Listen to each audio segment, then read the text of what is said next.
Okay,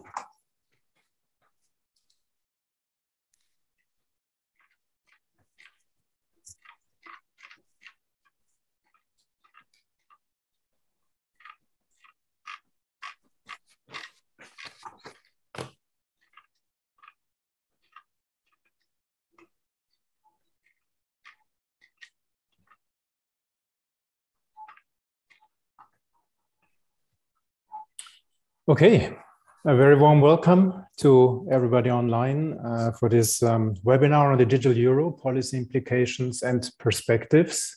It's a great pleasure to welcome you all online, this very, very large number of participants.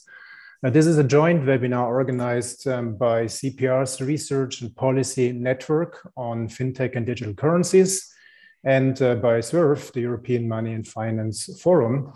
My name is Dirk Niepelt, and I'm very happy to welcome today's two speakers, Markus Brunnermeier from Princeton University and Jean-Pierre Landau from Sciences Po. The background is that the European Central Bank last summer decided to look into more detail into their digital euro project over the next 2 years at the time now, I guess 1.5 more years. And against that background, the European Parliament commissioned a report on the digital euro project. And Markus and Jean-Pierre have written that report and released it just a few weeks ago. And they have agreed today to summarize the main insights of their report, share it with us. This will take about half an hour.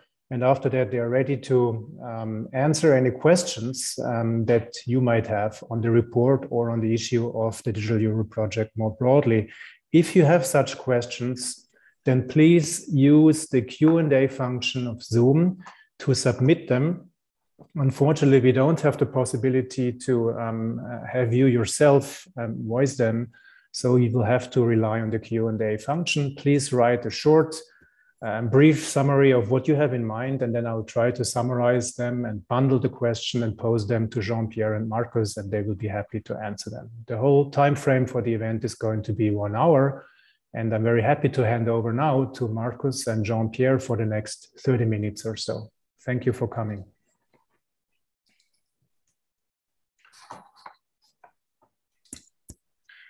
Thanks a lot, Dirk, and also very grateful to all the participants that Jean-Pierre and I can present the report to you, and also CEPR and SWIRF for giving us this opportunity to present it here. So as Dirk mentioned, we have written this report on the digital euro, the policy implications and perspectives, and we would like to outline some of the thoughts we have developed.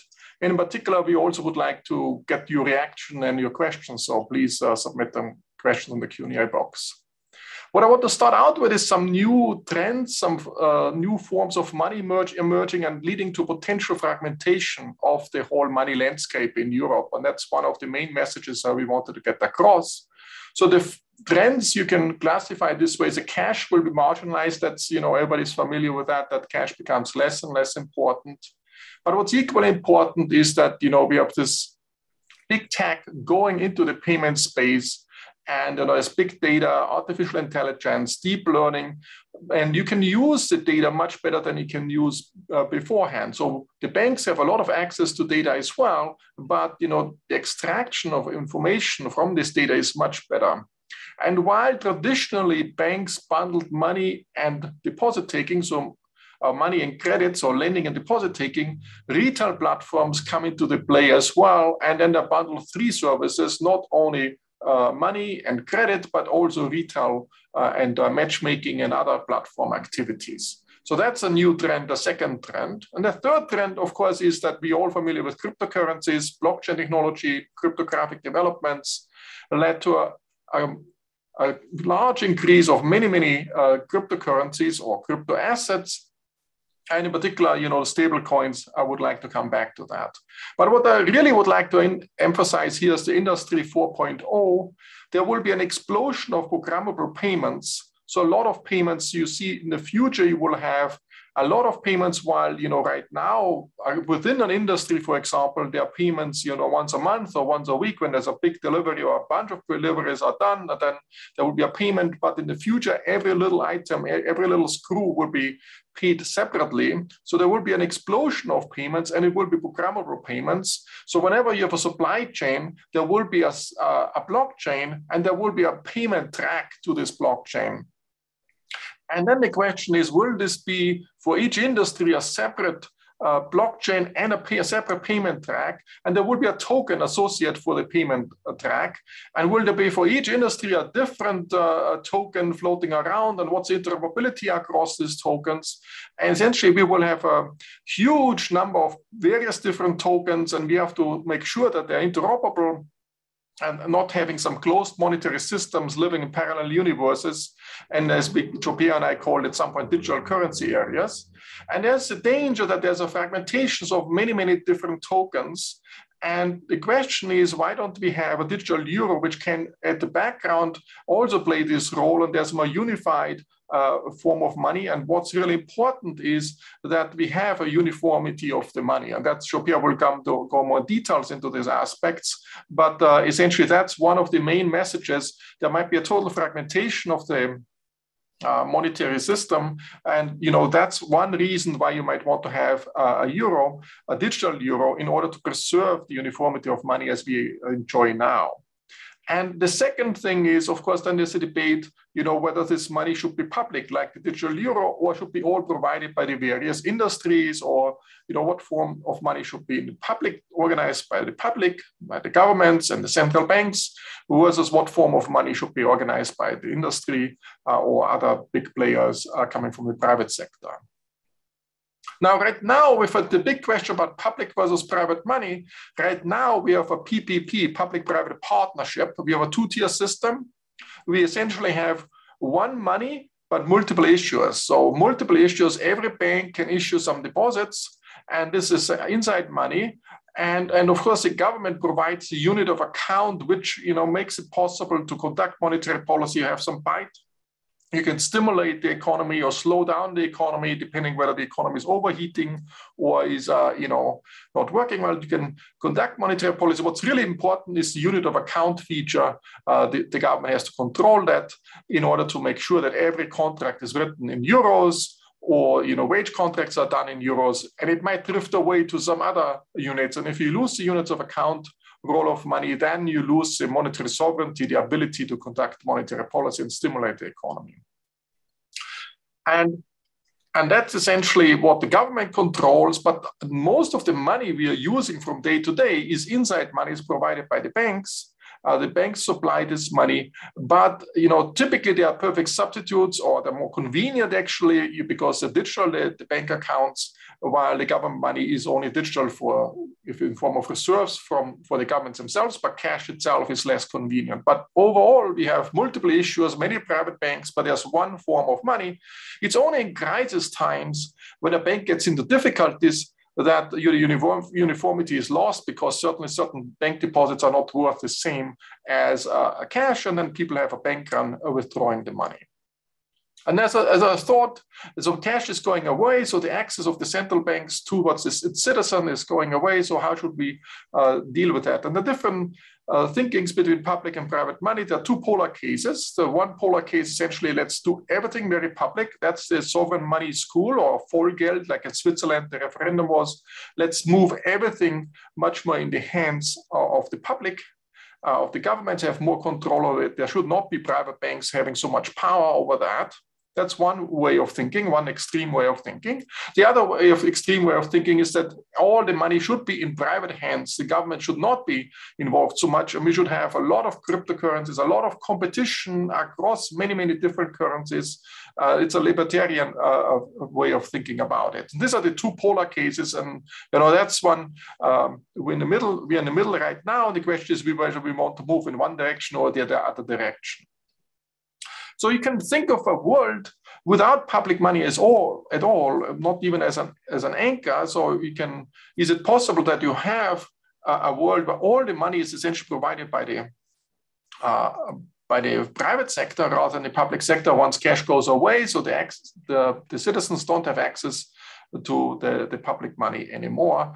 And you can, in theory, think about it, and we have debated this a lot. So how would you do this? So the one approach is, everything is provided by bank accounts, private accounts, or stable coins, and so forth. The unit of account might be still in the hands of the government, and you make sure that all the money is uniform and that's perfectly substitutable between one bank's bank account and the other bank's bank account, between one stable coin and another stable coin, with very tight regulation, with deposit insurance, with lender of last resort function. These are the different tools the government has to ensure the uniformity of the money across various private forms of money. And that's one way to approach it. And you can actually then have no essentially official money in public's hands at all, or in the people's hands at all. That's one way to go. The other way is to have some digital euro and also have some connection to the citizens through the digital euro. But there's, in theory, this possibility that you just go totally with private money, but then you have to rely a lot on regulation, deposit insurance, and lender of last resort features. And that's still, we have a box describing this dilemma or this challenge. We would be open to hear your views as well on this, but, we are leaning towards that, you need some public form of money. The digital euro is therefore very important to have this connection. Now, the other part we discuss in the report is what the role of the digital euro and how will it impact financial intermediation? How will it impact the banking sector in particular? And there's often the thinking that the digital euro might be threatening the current system, the current public-private partnership, might be threatening the current banking system. We think, that's a little bit overplayed. The fintech evolvement is actually way a bigger change to the banking system than the digital euro itself or the CBDC itself. But then if you want to judge that, whether that's a good thing or not a good thing, that the banking system is challenged right now, you have to say, what's the rationale for certain subsidies banks are getting? And are these rationale still justified in today's world or not? And what's the rationale for bundling some lending and deposit taking? Are this justification, this bundling is just still justified or not? And then you can argue, is the digital euro changing that? And how can we design the digital euro then in order to minimize these disruptions, potential disruptions, or there might be not even disruptions at all? So let me just mention three of these rationales why we subsidize and give banks market power in the deposit taking. So typically in a high interest rate environment, banks have a huge market power by paying very low interest rates on the bank deposits. So they get some market power and we subsidize essentially banks' business models this way. And one argument is that the banks have to have the subsidy, otherwise they take too much risk. If they have the subsidy, they have a franchise value, and they will be very careful not to gamble a franchise value away. So that's one rationale for this subsidy. And you cannot handle everything with regulation, so we have to give them a franchise value, and this way they will be more careful in risk-taking, and we don't have to over-regulate them. Another rationale is that we regulate the banks quite a lot, and that's like a stick where we come, in order to make sure that they stay in the regulatory perimeter, we have to give them a carrot as well. And what the carrot we give them market power on the deposit-taking channel. And the third rationale is that there are a lot of financial frictions in the real world. You cannot really do certain activities. You can only do it if you have enough net worth, if you have enough wealth, enough franchise value, and you can only overcome these frictions if you have this value, and that's why we give them market power. This gives them some wealth and some net worth, and then helps us to overcome the frictions, which also has some social benefits then this way. So that's some rationales. These are the literature pointing out potential rationales why we should subsidize banks this way. The question still remains, why should we subsidize through the seigniorage by giving them market power in the deposit-taking channel and that in deposit-taking activities? And you can subsidize them other ways as well. So even if you agree that these are rationales and we should subsidize the banks, the question is this the best way to subsidize them? Then another rationale, and this might be is for bundling lending and deposit-taking. Often it is argued that, the lending and deposit taking should be bundled, should be provided by the same institutions. There are famous papers by Neil Kashyap and Jeremy Stein and others who argue this way, because there is some correlation between credit lines, drawing on credit lines versus the outflows of deposits. There's some correlation, so it's naturally to combine these activities. And because of this natural synergies, we should bundle that. And if suddenly the digital euro were to come along and becomes a very strong competitor on deposit taking, we would destroy these bundling activities. And that's essentially another danger or another threat people fear might happen. So that's a fourth point one can point out to. So in general, our thinking is, there might be some rationales, but as we move to a more modern banking system, all these threats from the digital euros, if it's designed well, is not really a big threat. And now if there's a threat, it comes much more from the fintech world rather than from the CBDC world. Then finally, and then I will conclude and pass on the thought to Jean-Pierre, is there's always the argument that, and I've worked with Dirk on this, that the financial intermediation will be suffering because it will be much more subject to a run if the digital euro is another safe haven people can run into in times of difficulties, in times of crisis. And we don't think that's really such a big concern, because imagine if there's a single bank run, if they run on a single bank, you can as well run in another healthy private bank. So the bank run is not reduced because people can always run in another private bank, and actually the ECB will not see it as fast as it will see it if people run into the digital euro or into this ECB essentially. And that's essentially an advantage of that. The other thing is, if there's a whole run on the whole financial system of the whole euro area, let's say, then there's also a danger that there will be a run abroad. So people run, let's say, into the dollar. And it's also better than if there were to be a run into the digital euro, because then at least it stays within the euro area. And importantly, what Dirk and I have shown as well in some earlier work is that the ECB can then channel the funds back to the banks. If the banks are solvent, on condition that the banks are solvent and have enough collateral, they can actually then get the funding from the ECB back. So essentially, knowing, if the people know whenever there's a solvent bank, if there is a run, it will be channeled back to the bank subject to a run. There might not be a run in the first place, because the system is set up this way. Whenever there's a run in the digital euro, the ECB will see it and they can channel the funds back. Hence, the run dangers are much more limited. So these concerns, which are coming often from the financial intermediary sector, we think are not as big as people think they are. So let me conclude with that, and then pass on to Jean-Pierre, who will outline more details of payment and money and other aspects. So Jean-Pierre, the floor is yours. Thank you very much, Markus. It just happened that when our report was issued, two other reports came out about the same time. I'm not making any comparison there, but it's just a coincidence. So the Fed came out with their report on money and payments, and the House of Lords report, the House of Lords in the UK came out also with a report on CBDCs. And those three reports shows that there are two very different ways to react to the evolution that Markus has described, which are very striking evolution. And there are two ways to react to them. The first is to say, well, we have a change in payments. We have a modernization in payments. Payments are becoming easier, faster, cross-border. That's okay. It may need some kind of regulatory adjustment. It may need some intervention by supervisory authority, making sure that the payment system stays safe, but it's just modernization of payment.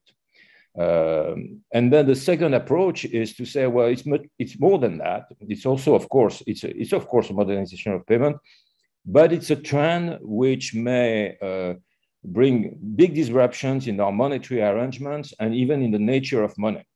So you have those two views now, which are clearly have been expressed, and it's very interesting because this may be the beginning of a large worldwide conversation on what's happening. Clearly, the House of Lords reports think it's not a change in monetary arrangement, and therefore nothing more than proper regulation is necessary, and the CBDC is a solution in search of a problem. By the way, that formula was already used a couple of months ago by one governor of the Fed, Governor Waller, who made a speech exactly with that title. And so it's clearly there is a train of thought saying that. We take more on an approach that there may be some coming changes in monetary arrangements and the nature of money. And as Martin Sandbu has said in the Financial Times, the Federal Reserve is not committed. But it's clearly an open question. Why do we think that it may be something more than a just change in payment? Well, I think Markus mentioned the two reasons. The technology may undermine the uniformity of currency, and the technology may undermine the unit of account. Now, uniformity of currency, it sounds very old-fashioned, actually. It was in the speeches in the Fed 3 decades ago. It is somewhere in one of the mandates of the Fed, but we tend to take it for granted. And it's been a major conquest of central banks over the last 150 years. But if you remember the 19th century, it was all but assured and unsured. And it is now the paradox, I think, of digitalization is that it is a unifying force, technologically speaking. We can send a digital token all over the world in 1 minute. So from the point of view of technology, it is unifying, but the economic incentives behind the technology are actually working towards the uniformity of currency. It makes the differentiation of money and programmable money and payments that Markus mentioned very feasible. And here we may want to discuss later the difference between programmable payment, which is just a payment triggered by an algorithm, and programmable money, which is a monetary unit whose value changes over time and according to the state of the world. And that's very different from a concept of traditional money. And then another force of segmentation is, of course, the emergence of platform networks and what we call digital currency area, which business model is based on lock-in, differentiation, and not interoperability.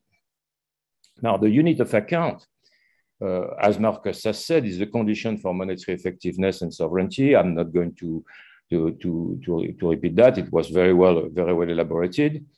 In the current world, it's the liability of the central bank, but in a digital world, all these new monetary systems have a very great incentive to create their own unit of account. So, it saves information if they can have a medium of exchange coincide with the unit of account.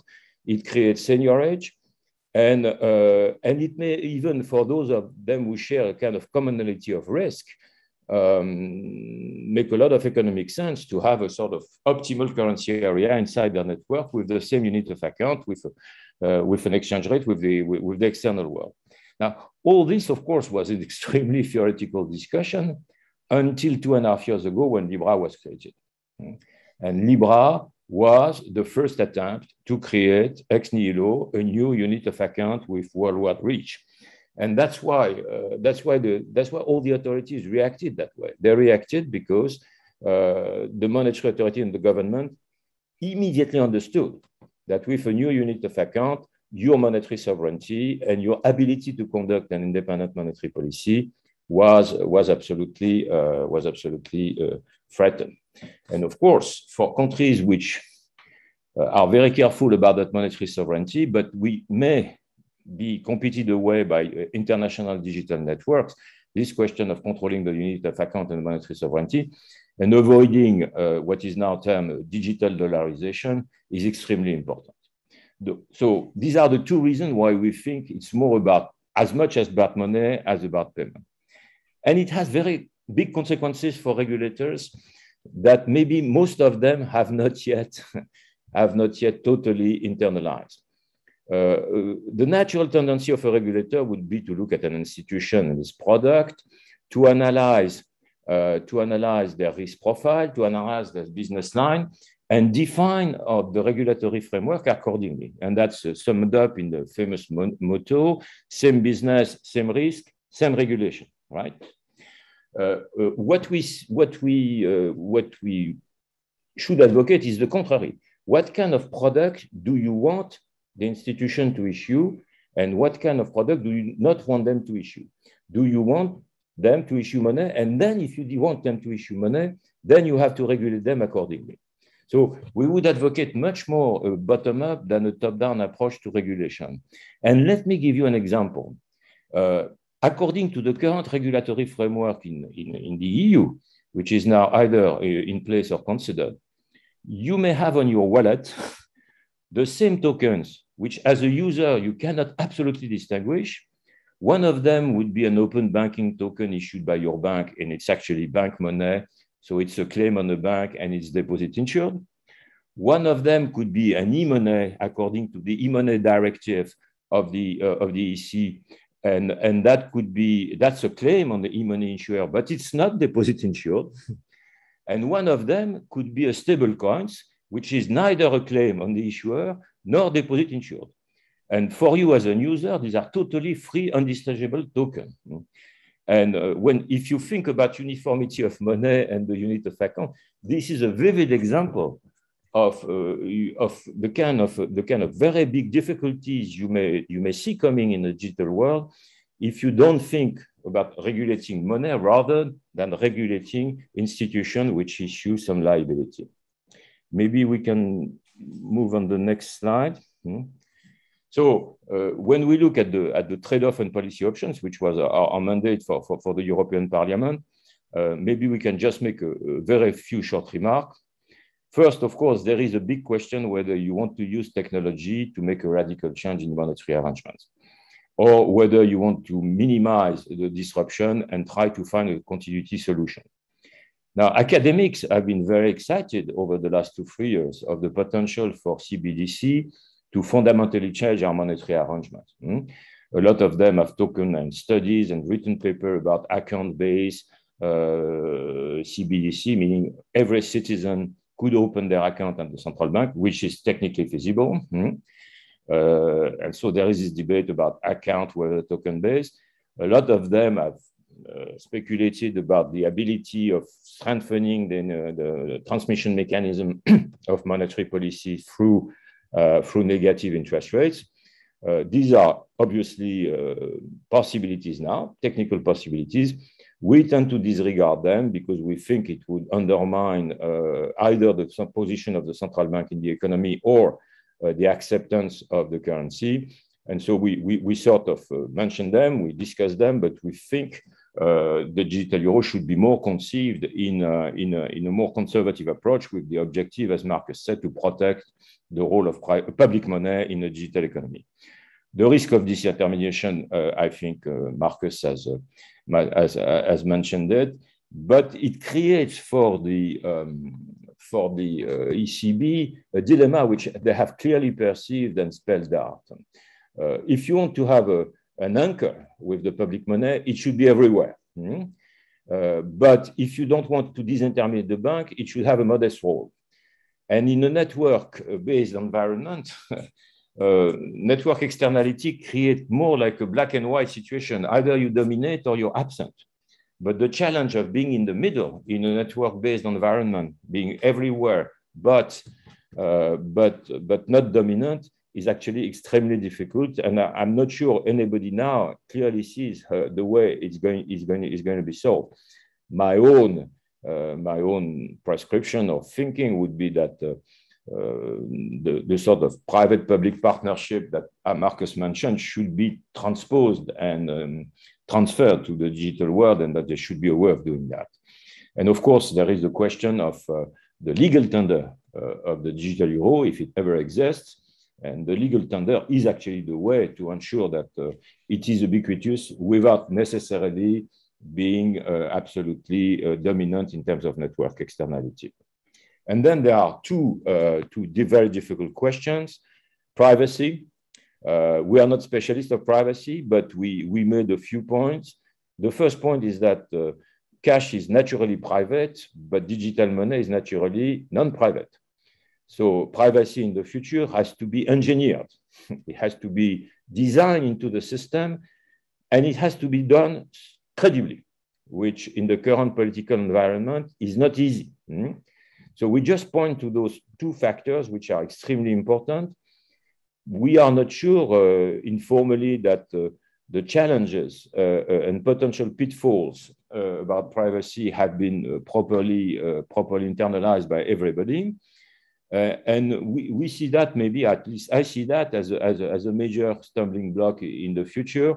And it will force, and that justifies, in my view, what I said before, it will force really the society to think about privacy and its relationship with money. Again, something we took for granted, but which is now destabilized and has to be put into perspective in the digital world. And then there is this idea of specializing the digital euro as a medium of exchange. So it would be actually done through limiting the amount of digital euro that any single individual could hold. And that would be a good way of doing that. There are many technical ways at least two basic technical ways of doing that, through an interest rate structure or through a quantitative cap. We can discuss both of them. We discuss both of them in detail in the report. That all these questions show that once you have, even when you have taken a sort of broad direction in terms of having a public money in digital form, which does not aim at changing the whole functioning and structure of the monetary system, you still have a lot of trade-off and options to come. So I expect that in every single country, and especially in the euro area, the policy debate will become and stay extremely active in the next 2-3 years. I think this was my last slide, Markus. Am I correct? Yes. Yeah. Thank you very much. Thank you very much, Jean-Pierre. Thank you very much, Markus.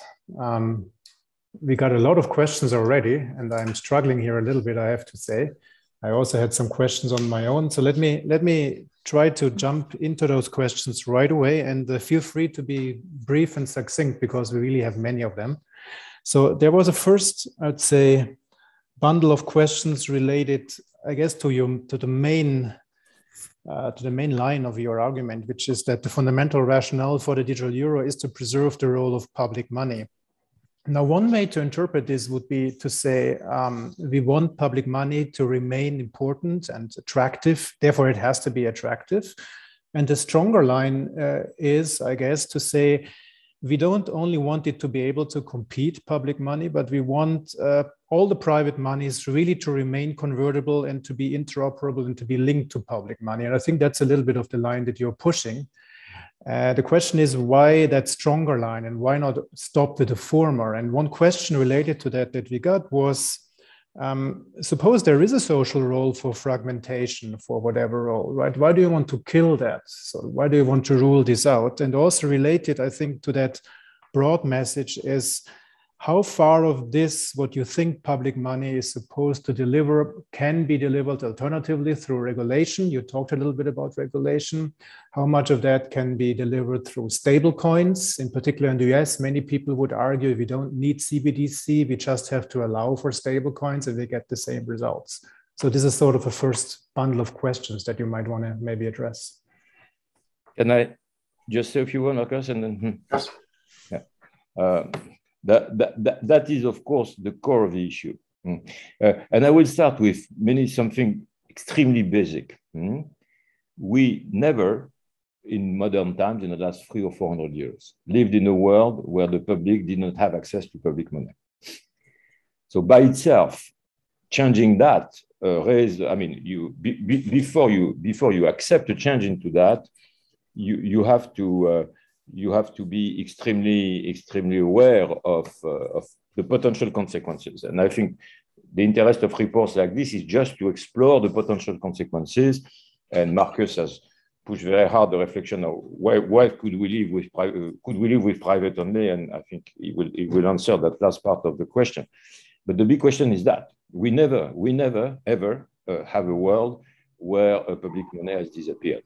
And my interpretation why the US are so sanguine about all this is that they don't expect that the use of cash in dollar will disappear anytime in the future. So if you're in that situation, then you don't feel the rush to think about a world which may not exist for you. But it's very significant that countries which are pushing CBDC in the advanced economies are countries where cash is disappearing very fast. And Sweden, of course, is a good example. And then whether it has to be attractive or interoperable, well, if it's not interoperable, then you have de facto a non-uniform currency.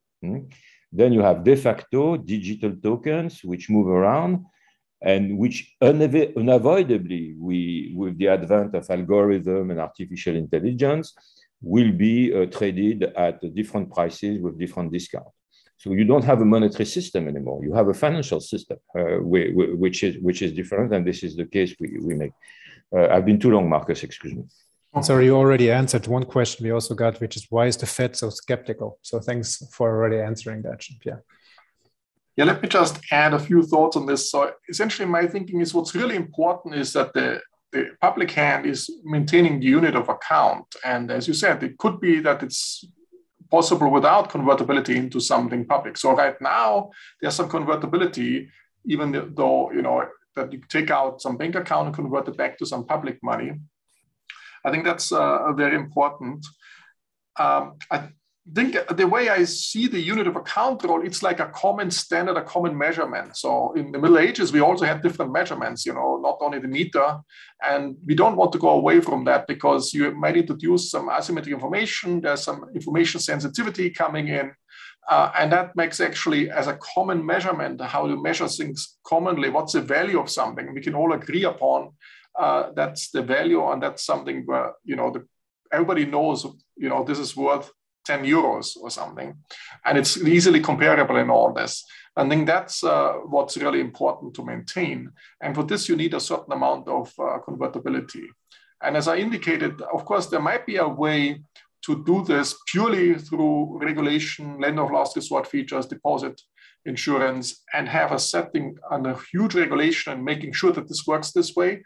But we don't have any historical experience that this actually can be done. So it would be a big leap forward, and we don't know whether it works then. I'm not sure whether I would like to experiment with a big economy like the euro area to try out this experiment.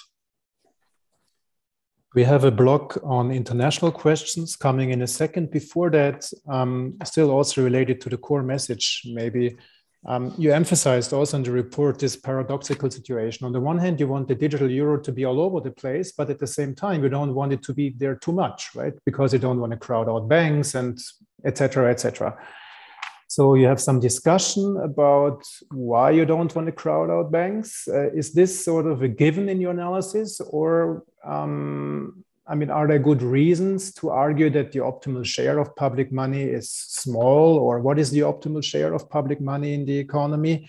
And then against that background, how do you think about the particular implementation that a lot of the ECB proponents are talking about, which is really making sure that people are not able to hold too much of it, like with the cap or with other instruments?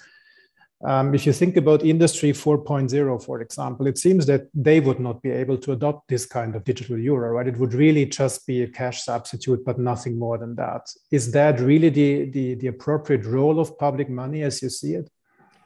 You want to answer the first part and I'll do the second part, Marcus? So, as you wish. So let me just say, so I think it should be, so the way we see it, perhaps I'm putting too much words into Jean-Pierre's mouth. The innovation is always coming more from the private sector. So we don't want to stifle the innovation. So we would like to keep on the innovation. So it should be staying a private-public partnership. So we want to keep the standards clear, like common standards we have in all of areas of economics. We always have some standard setting, which really, makes competition more forceful, makes comparisons more forceful. So we want to keep it, but we don't stifle innovation in the payment system, in the monetary system. There might be innovation. We want to keep innovation going. So that's why we don't want to crowd out essentially the private sector. So it should be a balance between the two. And the way to challenges, and as Jean-Pierre pointed out, because money has all these network effects, there's a danger that you either go to one extreme or the other extreme, and there might be, in the middle might be not such a stable equilibrium. So you have to design it in such a way that the middle outcome is also a stable equilibrium. In particular, if you want to be, as we call in the report, we want to be everywhere, but not dominating the system in any corner. So we want to be across all of the euro area, across the whole digital space. We want to be everywhere, but not really dominating the whole thing in order to keep the innovation going from the private sector. So that's very, very important for us to have a more dynamic perspective. It's not just a static perspective where we take the current system, but the system will evolve in the next 50, 100 years. And we want to keep the dynamism from the private sector going on. And that's also just saying a few words on the supply chain as Industry 4.0, and then Jean-Pierre can take over. I think it depends very much how the digital euro is designed. If the digital euro is designed also having a ledger behind the system where other supply chains can log in and use the payment trail on this digital euro ledger, then we have a uniform approach also on that. But whether, the ECB will not design the background ledger where smart contracts are executed and all that, it will be outsourced to some private company. It will be just, outsourced, and then the private sector will actually do it. So it will always be a private-public partnership. And I don't see that the official hand can actually do all of that. This would be a mistake in a sense, and it would stifle innovation. Yeah, just to add, I think I fully subscribe to what Markus has said about innovation. And the innovation is coming from the private sector here, definitely. And even people, you may like cryptos or not, but they have changed our thinking about payments. They have forced enormous innovation on retail payments. You may like Libra or not, but they have forced people thinking about the efficiency of cross-border payments. So that's extraordinarily important. And as Markus said, we don't want to suppress that. I think, and what Markus said previously, I think there are basically a few research questions that we still leave open actually for future work. One of them is what Markus said. Can you mimic a public currency, all the attributes of a public currency into a private currency with regulation and lender of last resort? And I think Markus, there is a box in the report which asks that question. I think, speaking under the control of Markus, we are not fully sure we answered fully the question. This is a very interesting. And the second one that you mentioned, Dirk, is can we fully separate the medium of exchange and store of value function of money? And we have 2 or 3 paragraphs in the report which actually express a doubt about that. So this is still an open question. And you're absolutely correct that when digital tokens are used by companies in their internal systems, or as Markus said, in the supply chain management, the distinction between the two at some stage may become a little bit artificial, and any cap or amounts detained might have the friction. My guess is that we'll have to take a pragmatic view on that. And we can afford to be pragmatic if the public money is there. If there is a system when there is absolute interoperability between the tokens which circulate between companies and the public money, then you can accept some kind of flexibility in the way it is managed. So the paradox is once you have, once you have ensured the uniformity of currency fundamentally by the presence of public money, you can tolerate a great diversity in its form and its modality of issuance. And we see that as a kind of fundamental trade-off. Diversity becomes dangerous if you don't have an anchor, but if you have an anchor, you can tolerate a lot of diversity. Thank you. We have the next 2 blocks, the international side and the privacy side. On the international side, one question, one person asked, do you think that we need transatlantic cooperation when we think about introducing CBDC? Is this going to be necessary to collaborate with the US? And if so, would it be feasible at all to do so? And then the broader question is, in the same domain, what is more likely, cooperation or competition between national CBDC issuers? Where do you think the equilibrium would be evolving towards? And then also another question on cross-border more generally. Let me find this here. There was a question, is it really to be expected that with such a CBDC, we would quickly improve cross-border network, cross-border payment facilities, or should we expect it because of network externalities, the substitution from the old, so to speak, to the new way of making these cross-border payments would take rather long, and they wouldn't be expect very, very fast and large benefits from introducing CBDC. I hope that was clear. Sorry about not being too clear. Do you want to go first, or should I go first? Please go first, Markus, please. So generally, I think it's always I wouldn't say collaboration versus competition. I would say it's a co-opetition. So we always have elements of competition and the collaboration. And I think we in the West, we should cooperate and work together. The US and North America with the Europeans. I think but there should also be some form of little rivalry in order to push innovations forward. And in Europe, there's probably more a tendency to have the official hand, being active as a standard setter, and this way to be more the avant-garde this way as well. So let me I use a comparison with mobile phone technology. The Europeans were the first introducing GSM standards, and that became the global standard. So there's some competition in standard setting, and this might be here the case as well. So if you make a very good CBDC with a nice ledger where others can log on to, then there might be the new standard, how people perceive this. And there's, of course, the institution or the country which makes the innovations going ahead and sets the standards can have an advantage with this. And it's nice. I mean, that's a healthy competition in my view. In terms of the cross-border payments, I indeed think there will be faster payments, and it is actually not okay. And also this includes also financial inclusion. So essentially that we right now, exclude certain things. So people have to send money back. They have to pay huge amounts and all this. So this has to become more efficient as we become more global economy and link everything together. It's actually essential to have a better cross-border payments. And I think the CBDC structure will help to do us. And we need cooperation for that to work. And it's a little bit, there's also danger associated with the whole international monetary system, that there will be the currency substitution will be much more severe, much faster, and crisis might spill over much faster as well. The capital flows might be more dramatic, but it's like any innovation. It's like, if you innovate electricity, we have to learn how to handle with electricity. It brings a lot of advantages to society. But of course, initially it was hard to figure out to maintain it and control electricity or fire or whatever, any innovation we had. So that's the same in a smaller scale here also with the CBDC. We have to figure out in the national arena how to organize that. But once we have organized it and figured out how to control the dangers, we will have a much better system and a much more uniform and global way of handling things. And it might help many countries to be better connected to each other, and might also help the citizens to stay connected with the rest of the world. And we move to a global society. And that's essentially what's coming up. So, Jean-Pierre. Yeah, maybe for just two technical, one technical and one more general. The technical remark, of course, is that at the moment, what is impeding cross-border retail payments, that there's no infrastructure for doing that.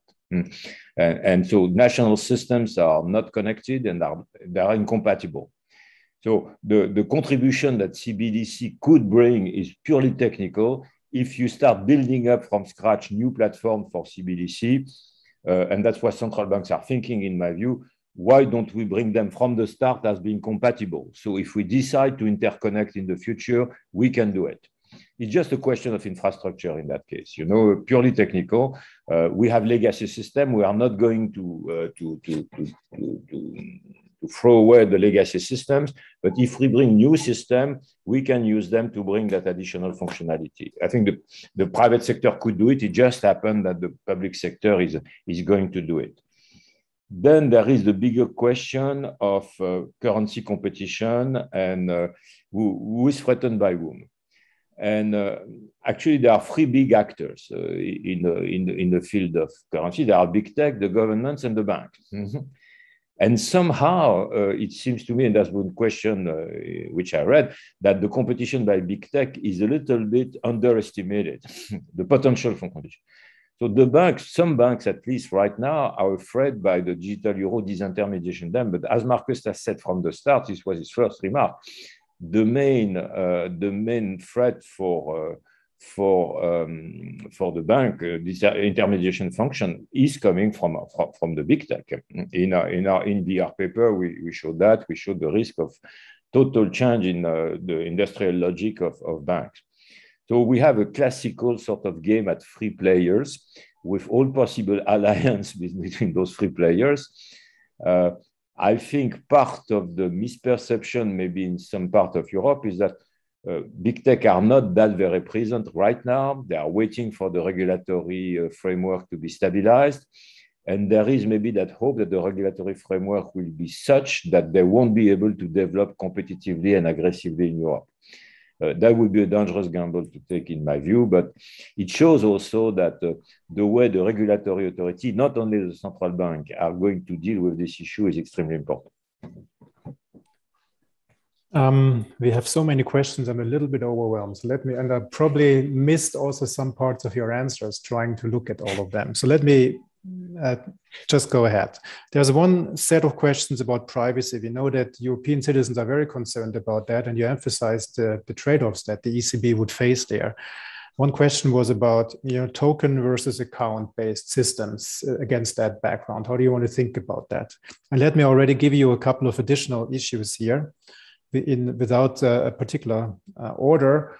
Why are central bank reserves not enough to ensure the uniformity of money in the advent of new forms of private money?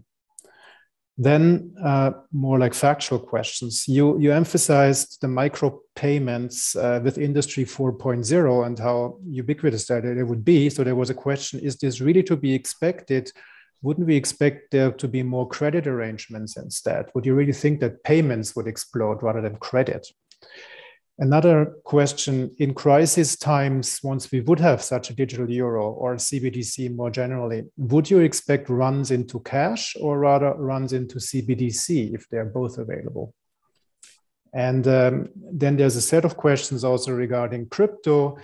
Some people arguing that crypto is still, in the sense of Bitcoin, cryptocurrencies is still on a very different league, and the CBDC and stablecoins would never be able to make up for or would never be able to compensate for lacks in privacy, etc. So will the ECB ever be able to compete successfully with this new space of crypto is a question. And another question, sort of unrelated, but related to what you said before, is a question about whether it's really true that banks are subsidized in terms of seniorage. And I think the answer is yes, given the research that we have read in the last few years about that. So let me give you those questions as a next set of questions. Should I start? So the first thing was on privacy. And as Jean-Pierre pointed out, if you think about cash, fundamentally it is private. If you want to make it non-private, you have to regulate it. Digital currency is fundamentally non-private. If you want to make it private, you have to regulate the opposite of the burden to change the fundamentals is actually very different than this. So, and I think there is, of course, if you go more for a token-based rather than account-based, there's more privacy ensured, but the distinction between token and account-based is quite blurry. It's not so black and white as one typically thinks. And the success of the digital euro will depend on the privacy arrangement. So if you don't ensure privacy at all, then it's actually unlikely that the digital euro will be successful. So there is already an underlying incentive for the ECB and the European Parliament to ensure that there will be enough privacy guaranteed in order to make sure that it will be successful. Nobody will adopt a currency if it's not private at all, if you can't spend anything without people finding out. And then there's another component to it. There will be new technology, new crypto theory, or crypto technology, which allows better protection of privacy as well. So that's another element we have to keep in mind, that, like zero knowledge proofs and other innovations which might help to protect the privacy. The second question is, will reserves be not enough, or will there be enough or not? You don't need a digital euro. That goes back to the earlier question we said.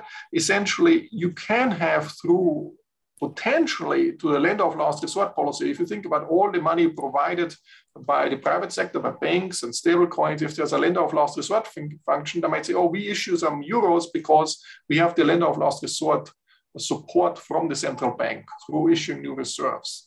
And so the lender of last resort features, together with deposit insurance and bank regulation, can make up this, but it's an experiment, and it's a risky experiment to try out on a big currency area like the euro area. I'm not sure whether we want to go so radical. So we're much more for a continuous shift rather than a radical overhaul of the system. But theoretically, if you write down a theory model, probably you can do it. And but it's not clear that how much risk you want to take. run into cash versus CBDC, I think that the use case of cash will go down in the future, and that's why the run into cash might not be so useful anymore. It could also be that, you know, if there's a huge run on the system and everybody withdraws cash like in tons, say, okay, now we don't take cash anymore. But if you go to Sweden, many shops don't take cash anymore. So running into cash, I think, becomes less attractive than running into the CBDC or running into the digital euro. And the beauty, as I mentioned earlier, is that if you run into the CBDC, if it runs into the ECB, and the ECB can channel the funds back, so you don't have to run in the first place. And then there was the issue about crypto being ways ahead. And I think there is, as I mentioned, there's new innovation because of crypto assets and because of crypto technology and all this. I think that's very advantageous. Are there leagues ahead? No, because in terms of dealing with, they're not scalable at this, but the proof of work is not scalable. They're causing huge electricity bills. You know, they cause huge environmental damages. These are not, so there might be innovations which help us proof of stake and other innovations, but, you know, if you think about Ethereum, they're trying to move to proof of stake very, you know, for quite some while now, but it's much more challenging than we have thought. So will the public sector with the digital euro will be making up? I don't think in terms of the technology, the private sector will always be probably a little bit ahead, but then the public sector can catch up in this. And that was historically the case as well. So innovation always on the monetary side came from the private sector. And then the public sector was catching up and standardizing it, moving across the corners. And we should not only think about the big companies and, you know, the very young people, but there are a lot of average folks who really want to use a regular euro. And for them, we have some digital euro very standardized, and they have to be served as well in the digital world. So let me leave it at that. Maybe just two remarks on the two first points, because Markus has said almost everything. On the privacy, there are technical solutions, as Markus has said, and they are going to come much more easy to implement with the progress in cryptography. It is going to be a question of governance. Okay. And I'm not sure people are sufficiently aware of that. So if you issue a digital public money, you have the problem of governance of money and the problem of governance of privacy. And it's going to be very important. And in those matters, you have no right for mistake. The first mistake, you're that, you lost your credibility and nobody trusts your payment instrument anymore. So I think it's going to be very important for the authorities, once they decide, and they have to decide on a proper regime of privacy, to make it credible for a proper system of governance. It's going to be extremely crucial. On the second question, when central banks' reserves cannot be enough, I think if you think of it, there are two possible systems there.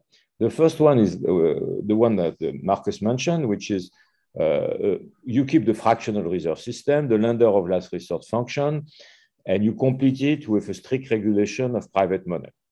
And that's a theoretical possible solution. And I think we discuss it in the box in the report, but there still may be some thinking to be made about that. The other solution is, of course, to make a narrow banking and ask for all the private money to be backed one by reserves, and then of course you don't need public money because you have private money which mimics public money. It may be the solution from which some system of stablecoins are going to. One of the questions for central banks is whether they want to give access to their balance sheet to private stablecoin system, or even force them to have all their reserves all their cash in reserves at the central bank. That would be creating a sort of parallel narrow banking system. First, it does exist in China, because in the last 3 years, both Tencent and non-financial have been forced to deposit all their liquidities in the central bank. Second, I think the US Treasury report about stable coins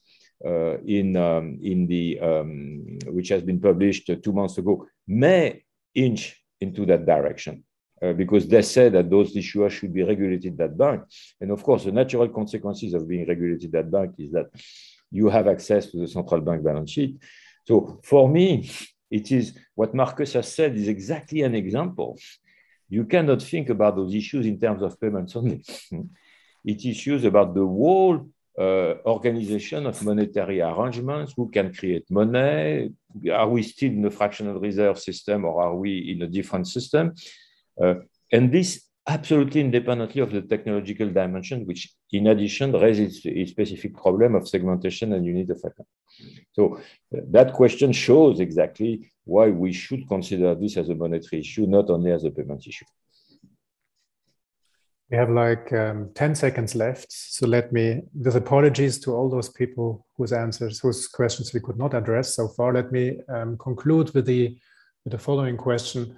Both here in Europe, but also in many other countries, we see central banks pushing the issue. And now in Europe, for example, the parliament commissioning a report in order to think a little bit about the issue as well. Is this the right division of tasks? Isn't that an issue that parliaments should decide upon and central banks should sort of advise them on? I think Markus. Yes, we very much agree that it should not be in the hands of the central banks alone, because these are much bigger issues. So if you just think about privacy issues, it's the parliaments and the citizens. There should be a hot debate among the citizens, and parliaments, governments. There should be a broad inclusion of society, which system we would like to have. Of course, we need experts' opinion on that. And the central banks will play a crucial role, but they should not be the only players, because this would actually a much bigger change potentially for the society as a whole.